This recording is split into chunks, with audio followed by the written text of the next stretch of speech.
Let me guess, you guys recently watched some mountain bike videos or met some friends with mountain bikes, and all of a sudden you guys are on Craigslist, OfferUp, and online checking out bikes. The next big question is, what kind of bike do I need? Do I need a dual suspension or a hardtail to be good at trails? Today, I'm going to answer that question for you.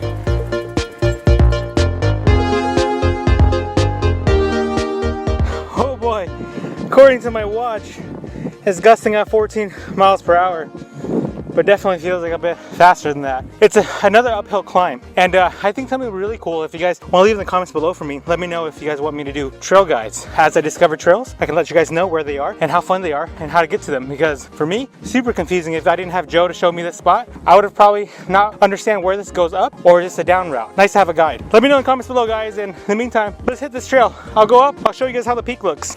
Not too bad of a grade. I'm running a 1x12, so I'm in my lowest numbered gear. Joe mobs this way faster than I can.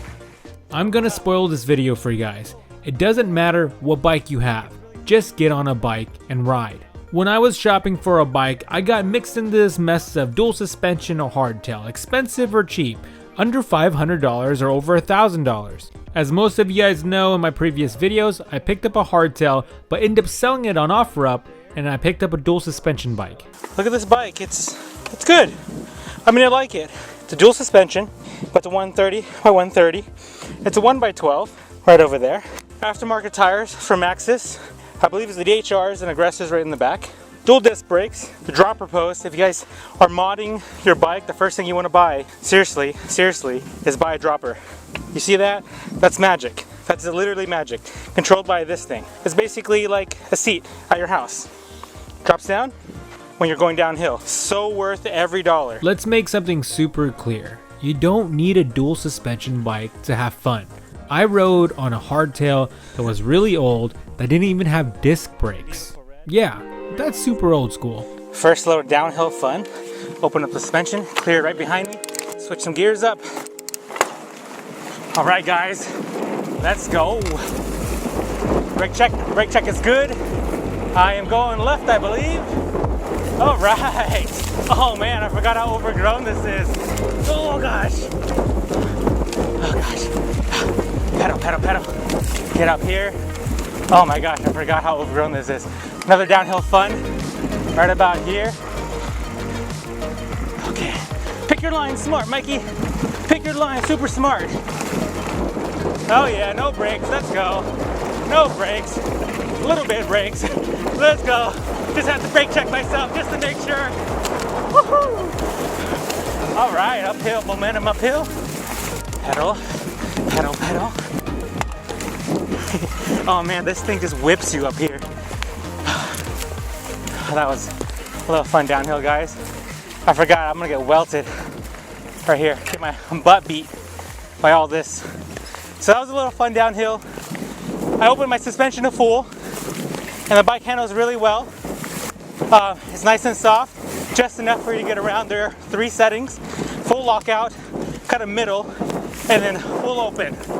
And I typically always do full open as I go downhill, and I do full lock when I'm working uphill. It makes the life a little bit easier. I like to suggest that. Some bikes only have 2 options, which is full open and lock, which is okay because most people don't even change the suspension up as they go because they're just badass. In my case, I've got to lock out, like in this situation. Oh my goodness.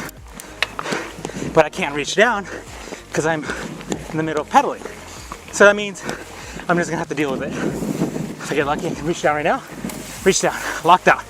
Thank goodness.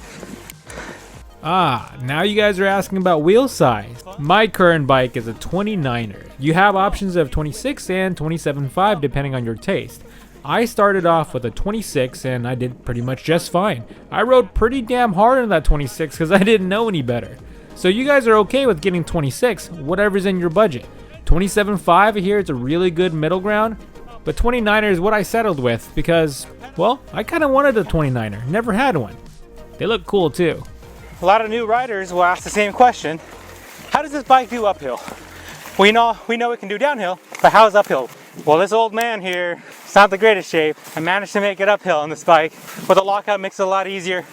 I've had no problems keeping up with my friends. Sometimes they're in front of me, but I eventually catch up. A lot of uphill is a lot of conditioning, guys. The more time you have in the saddle, the better you're off. That old man gasping for air on camera has a point. It doesn't matter what bike you have, it's all conditioning. More time on the saddle, those uphill rides will be a lot faster and a lot easier. As of right now, we are at the highest peak on this ridge itself. There's more, a lot higher over there, but we've made to the highest part where it goes down and right under the power poles right there, the towers, and right next to the other one on the far left.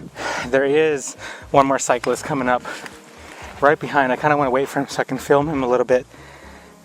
But yeah, guys, having tons of fun out here. Highly suggest you guys getting one because it's such a good workout. Luck couldn't plan this video out any better, but while filming this video, I was waiting for another rider coming up the hill, and guess what bike he was riding? Yep, an electric bike. What? An electric mountain bike? Hell yeah. I had my reservations about it, but guess what? It's pretty cool. This is Sean. He's been an avid mountain bike rider for quite a while, but he decided to switch over to e-bikes, and he said he loves it. He's able to cover more distance on an e-bike, but still get a good workout and enjoy the trails even more than a person manually pedaling.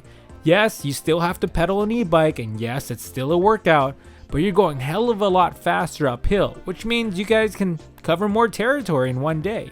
If Sean was a salesman, yep, he pretty much sold me on an e-bike. But guess what, buddy? I can't buy one yet. I gotta enjoy my dual suspension first. So Sean and I spoke for about 5 minutes, and you guys can see coming up the hill are his two other friends on normal mountain bikes. That gives you some perspective on how fast an e-bike can get uphill. Sean looks well rested. So for the physical fitness, it's great. But I've been looking at that. I'm like, you know what? I want to just go to more places. That's it. You know what? It's just you'll pedal just as hard, right? But you're gonna go further and faster. Yeah. With 3.5 hours a day. With 3.5 hours, amazing. dude. That was he was with me, but he was on his e-bike. Yeah, that's amazing. See today He's working out today. Hey. Of course, there's going to be a huge price difference. You can get an e-bike from $2,000 all the way up. Sean's riding something roughly, I believe it's about $6,000. Definitely crazy for a bike, but not unheard of. I've seen people ride $8,000 bikes. Yeah? Until he met me. I thought he won't go fast.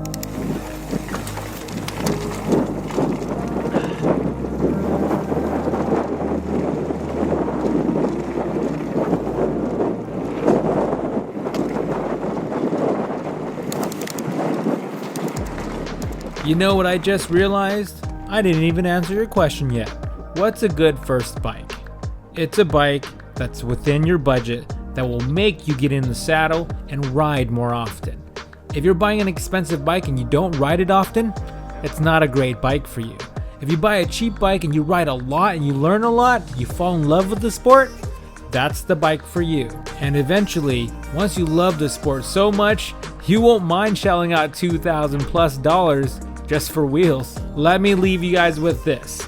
Just get out there, just ride the trails, ride your neighborhoods, and just really enjoy the outdoors on these two wheels. The best first bike for you is the bike you'll ride a lot.